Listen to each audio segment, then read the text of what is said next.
Hello student, आज हम auditing में अपना टॉपिक देखेंगे। ऑडिटिंग क्या होती है, इसका मीनिंग और इसका डेफिनेशन, देन इसके ऑब्जेक्टिव्स करेंगे ऑडिटिंग के। ठीक है, तो स्टूडेंट ये ऑडिटिंग का जो टॉपिक है ये बहुत इम्पॉर्टेंट है आपकी बुक का, मतलब आपका जो सब्जेक्ट है उसका कहूँ तो ये एक एसेंस है। इसको जानना आपके लिए बहुत ज़रूरी है। ठीक है, तो ये एक्सटर्नल वाइज भी बहुत इम्पॉर्टेंट है।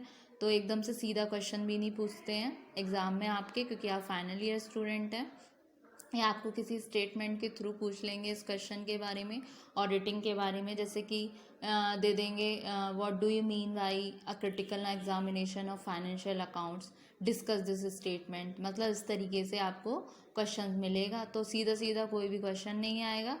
क्वेश्चन थोड़े से घूमे हुए होंगे, लेकिन इतने भी टफ नहीं होंगे कि आप उसको पहचान ना सकें, उसको सॉल्व ना कर सकें। ठीक है, तो जैसे कि मैंने आपको एग्जाम्पल दिया है, तो उसके लिए आपको कंसेप्ट भी जानना ज़रूरी है, जिससे कि आप समझ सकें कि क्वेश्चन क्या कहना चाह रहा है। ठीक है, तो आइए हम सबसे पहले जानते हैं इसका मीनिंग क्या होता है, डेफिनेशन क्या होता है। सबसे पहले हम देखेंगे कि ऑडिट वर्ड आया कहाँ से है। ठीक है, तो जो द टर्म है ऑडिट, वो डराइव्ड हुई है आपकी लैटिन वर्ड से, ऑड्यूर से। ठीक है, जिसका मतलब होता है टू हियर, मतलब सुनना। ठीक है, ऑथेंटिसिटी ऑफ अकाउंट। ऑथेंटिसिटी क्या है? सत्यता या प्रमाणता अकाउंट्स की, जो अश्योर्ड होती है with the help of independent review. किसकी सहायता से? इंडिपेंडेंट रिव्यू की सहायता से। ठीक है, तो ऑडिट क्या है? एक एग्जामिनेशन है, जैसा कि मैंने अभी बताया था, परीक्षण है, निरीक्षण है और इंस्पेक्शन है of various books of accounts का बाय एन ऑडिटर, किसी ऑडिटर के द्वारा, जो फॉलोड करता है physical checking of inventory to make sure that all departments, जितने भी डिपार्टमेंट्स होते हैं आपके, जैसे फाइनेंस डिपार्टमेंट हो गया, ह्यूमन रिसोर्स डिपार्टमेंट हो गया, है ना, तो all departments are following document system of recording transaction. ठीक है, it is done to ascertain the accuracy of financial statement provided by the organization। ठीक है, ये किया जाता है आपके ऑडिटर के द्वारा। जो ऑडिटर एक पर्सन होता है जो ऑडिटिंग की प्रोसेस को करता है। ठीक है, तो ये असरटेन करता है, जो एक्यूरेसी होती है आपकी फाइनेंशियल स्टेटमेंट की, जो प्रोवाइड करती है ऑर्गेनाइजेशन। ठीक है, तो ये जो होता है, ये इस तरीके की चेकिंग बन जाती है बहुत इम्पॉर्टेंट सिग्निफिकेंट कंपनीज के केस में, जहाँ पर टोटल मैनेजमेंट क्या वेस्टेड होता है डायरेक्टर्स में, शेयर होल्डर्स में, जो कि रियल ओनर्स होते हैं कंपनी के। वो एक अपॉर्चुनिटी होती है मीट करने की और डिस्कस करने की state of affairs of company का साल में एक बार। ठीक है, तो ये सारी चीज़ें क्या होती है, रिगार्डिंग आती हैं आपकी ऑडिटिंग के। Critical examination of financial records is known as auditing. ठीक है, अब आते हैं हम, इसकी डेफिनेशन दी है WH हेंसन ने। उन्होंने बोला है कि ऑडिट क्या है? एक एग्जामिनेशन है। An audit is an examination of such records to establish their reliability of statements drawn from them। ठीक है, अब आते हैं हम इसके एक और डेफिनेशन दी है, वो दी है आपकी इसने बाटली बॉय ने। वो बोलते हैं कि ऑडिटिंग क्या है, कहूँ एक डिफाइंड एज द एग्जामिनेशन हो गया बुक्स का, अकाउंट का, वाउचर का, बिजनेस का, व्यू करने के लिए, एसर्टेन वेदर और not the balance sheet is properly drawn up है या नहीं है, और क्या शो कर रही है, एक ट्रू और करेक्ट व्यू शो कर रही है या नहीं कर रही है, statement of affairs of the business. ठीक है, अभी आते हैं हम ऑब्जेक्टिव्स पे। ऑब्जेक्टिव्स कौन कौन से ऑडिटिंग के?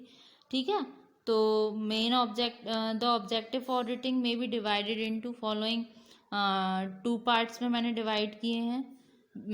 तो फर्स्ट में आ गए आपके मेन ऑब्जेक्टिव, सेकंड में आ गए आपके सेकेंडरी या फिर सब्सिडरी ऑब्जेक्टिव। मेन ऑब्जेक्टिव क्या है?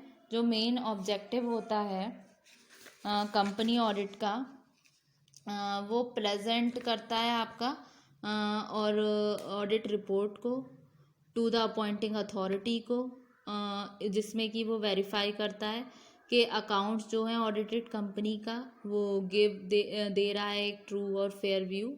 अगर वो कुछ पाता है इसमें कुछ ऐसा जो डिससेटिस्फाइड हो जाता है, जिससे ऑडिटर तो वो एक्सप्लेन कर देता है अपना रीज़न डिससेटिस्फैक्शन का अपनी फाइनल रिपोर्ट में, ठीक है।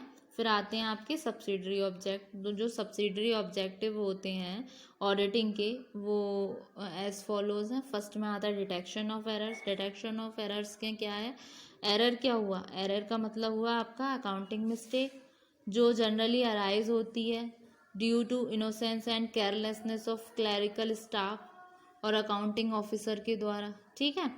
तो जनरली एरर्स क्या होते हैं, कैटेगराइज होते हैं आपके टू पार्ट्स में। फर्स्ट में आते हैं आपके क्लैरिकल एरर्स और सेकंड में आ जाते हैं आपके एरर्स ऑफ प्रिंसिपल।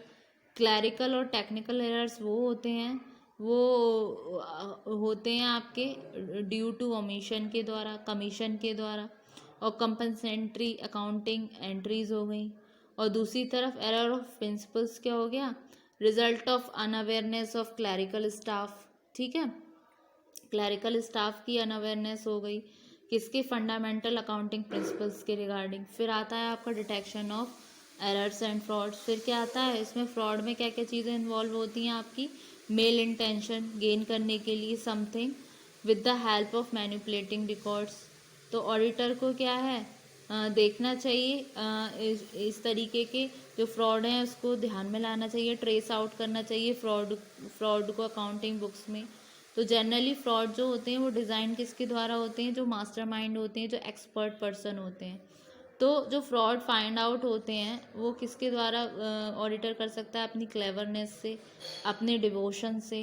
तो ऑडिटर को क्या चेक करना चाहिए, reliability, internal check system of the company की, जिससे कि वो जज कर सके। पॉसिबिलिटीज़ ऑफ फ्रॉड्स को देखना चाहिए एम्प्लॉयज़ ऑफ द कंपनी के द्वारा, ठीक है। फिर आता है आपका prevention of errors and frauds. इसमें क्या है, ये कोई इजी ड्यूटी नहीं है ऑडिटर के लिए कोई भी एक्शन लेना अगेंस्ट रिस्पॉन्सिबल पर्सन की। उस केस में जब वो पा लेता है कि उसमें कुछ एरर हैं, कुछ फ्रॉड्स हैं अकाउंटिंग बुक्स में, तो he is only suppose to mark the errors. वो सिर्फ मार्क करता है एरर्स को और फ्रॉड्स को, और डिटेल्स देता है उसके बारे में अपनी फाइनल रिपोर्ट में। और वो अपने सजेशंस दे सकता है प्रिवेंशन के लिए और ट्रेस्ड आउट करने के लिए एरर्स और फाइंड को जो उसने ट्रेस आउट किए हैं उसके बारे में कंसर्निंग अथॉरिटी को बताएगा जिसने उसको हायर किया है, ठीक है। फिर और भी अदर ऑब्जेक्टिव होते हैं जिसमें कि आपके आते हैं to check all the accounts and balance sheet of an organisation. Next आ जाता है to suggest the managerial authorities of an organisation about the improvement in accounting procedure. जैसे कि मैंने आपको बताया था, जो कंसर्निंग अथॉरिटी होती है जिसने उसको हायर किया होता है, अपॉइंट किया होता है, उनको सजेस्ट करना मैनेजरियल अथॉरिटीज़ को ऑर्गेनाइजेशन के बारे में, इम्प्रूवमेंट अकाउंटिंग प्रोसीजर के बारे में, ठीक है स्टूडेंट। तो होप सो स्टूडेंट आपको ये वाला टॉपिक समझ आया होगा। नेक्स्ट वाले वीडियो में हम इसी टॉपिक को कंटिन्यू करेंगे। Thank you so much.